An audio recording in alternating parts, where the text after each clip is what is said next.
Hi, and welcome to this live reading from The Romanov Heiress by Jennifer Laam, and this is presented by Itsy Bitsy Book Bits. Prologue, August 1918. The fugitive lay on her back, bruised limbs pressed flat, hidden alongside her sisters underneath a mound of coarse blankets. As the ambulance rumbled to a halt, gasoline fumes flooded the rear compartment, masking the heavy odor of their unwashed bodies. Her breathing grew labored. She didn't know where they were or who had stopped them. She only knew they must not make a sound. Over the past weeks, they moved slowly through land held by the Bolsheviks. Every evening at dusk, they ate carefully rationed portions of tinned meat and dry wafers, while their two saviors, agents from England with forged papers identifying them as troops of the Red Guard, checked the radio transmitter for word of Allied progress toward the northern ports along the White Sea. Then, during the scant hours of darkness afforded by the short summer nights, they traveled a tortuous course to avoid military checkpoints. Bundled in tattered sweaters, Olga and her three sisters were gaunt. Their neglected hair hung limp around their shoulders, but their faces once adorned postcards, calendars, and boxes of fancy chocolates. If detained, they would be recognized at once. The missing daughters of the Tsar. Anastasia's warm body pressed closer, trembling as she tensed her jaw and tried to stifle a cough. A terrifying scenario unfolded in Olga's mind. Thick boots pounded on the roadway before soldiers with red stars tacked to their lapels tossed the blankets aside and dragged Olga and her sisters back into the hellish world they'd been so desperate to escape. What if this journey had been for nothing? Worse than nothing, because they had left their parents and sick little brother, Alexei, behind. Olga was 22 years old and the eldest. It fell on her to get them through this nightmare, no matter the outcome. She felt around until she located her youngest sister's hand. She held it tight, flinching at the hard calluses and pus leaking from an erupted blister on the pad of Anastasia's thumb. Deep masculine voices, muddled and indistinct, rumbled outside.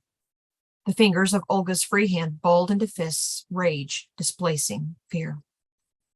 The Bolsheviks may have stolen everything she held dear, but Olga would confront them as a true Romanov, unbroken. When they raised their revolvers, she would hold her head high and ensure her face haunted these traitors for the rest of their lives. The back door of the old field ambulance creaked open. Tentatively, Olga drew the blanket down. After hours of near darkness, sunlight momentarily blurred her vision. When Olga released Anastasia's hand and sat upright, a cool breeze caressed her forehead. Before her stood a broad-shouldered gentleman of about 50, with black brows, a full beard flecked with gray, and brown eyes behind wire-framed spectacles. The man wore a khaki tunic, as Papa had during the war.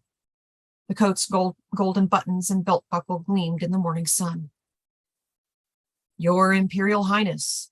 The gentleman removed his hat and bowed his head. He had spoken in English. She assumed he was the commanding officer. A half-dozen other men stood behind him, each dressed in the same khaki uniform. Some rose on tiptoe to get a closer look at Olga.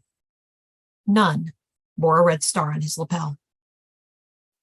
Her sisters emerged from under the blankets. They pressed her shoulders, exhalations warm on the back of her neck. "I think he's in charge," Tatiana, the second eldest, whispered in Olga's ear, "and waiting for you to speak first." A spark of hope ignited in her heart, yet Olga didn't trust these strangers. It had been far too long since anyone outside her family had shown her kindness or respect. For months, they'd been kept under constant watch, shoved about, subjected to barking orders and humiliating whims, and made to feel they clung to life by the thinnest of threads.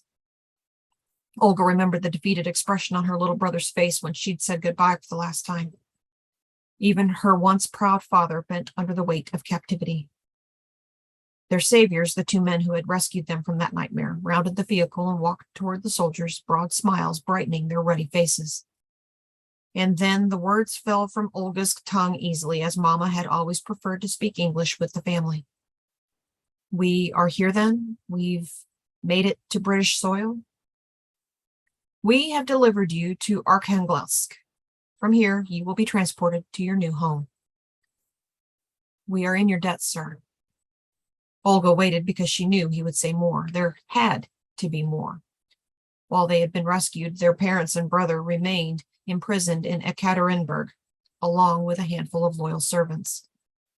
"You will return for the others, won't you?" she said, heart-thumping. "My family, our doctor, my mother's maid. You must promise." The officer held her gaze. "The Bolsheviks fortified their defenses around the city's perimeter. We can't send our agents back to the house." Faced with those terrible words, Olga couldn't bring herself to ask anything further. Couldn't bear to hear it was too late. Bile churned in the pit of her stomach and rose to hover in her throat. She must not break, not here, not yet. As the eldest, she needed to stay strong for her sisters. When Olga said nothing more, he turned back to his men. 3 soldiers joined him, lining up before her sisters and offering their hands to help them out of the ambulance. "I know you are in pain," the officer told her. "Remember that you and your sisters are safe. You survived, and we have done everything in our power to find a secure place for you. I promise." Almost to the end, Mama and Papa refused to believe our lives were in jeopardy. Distressing notes arrived while we were under house arrest. Friends of our family buried messages under linens covering loaves of bread and fresh butter from a local convent. The same plea over and over. We might escape, but Papa needed to act quickly. Papa was a kind man and a good father, but never decisive. First, our enemies moved us from Petrograd to Siberia. Missives continued to arrive in secret, and Papa still did nothing, even after the Bolsheviks seized power. When they brought us to our ultimate destination, Ekaterinburg, the guards said we were now in a house of special purpose. Our charmed lives had vanished. We might vanish as well, 7 more victims of the revolution. During our last summer in Russia, a miracle occurred. We could no longer attend church, but were granted an evening service inside the house. Mama prepared a modest altar using her fanciest lace handkerchief and 2 of our precious candles. A young priest in black vestments arrived to lead the prayers. He handed me a cloth-bound prayer book, his thin brows pinched. Inside, I found a fragment of paper tucked between the last pages, a note dashed off in English. Though banned from speaking the language in that terrible place, we were all fluent. My heart thundered. Had the King of England finally come to our rescue? I waited until Tatiana and Maria were chanting a canticle and the guards distracted leering at my pretty sisters to slide the note under my sleeve. We'd all sewn special pouches inside our cuffs for just this purpose. After the service, the priest collected the prayer books once more. I excused myself to use the communal lavatory, the one room in the house where we had some measure of privacy. The guards had defiled the walls with vulgar drawings and lewd jokes. Sadly, I'd grown accustomed to such filth. When I entered the latrine that night, I saw fresh graffiti. A woman meant to be our mother lolled naked in bed. A German black iron cross, the hated symbol of our country's wartime enemy, hung from a chain around her throat. The man depicted next to her had a black beard and grubby hands. Our family's so-called friend, Rasputin. Father Grigori, as we knew him. Bitter tears stung my eyes. My mother may have been born a German princess, but she was no traitor. Hand trembling, I slipped the note from my cuff and read, "We come at midnight, but only for the girls. Private Diary of Olga Romanova, December 1921.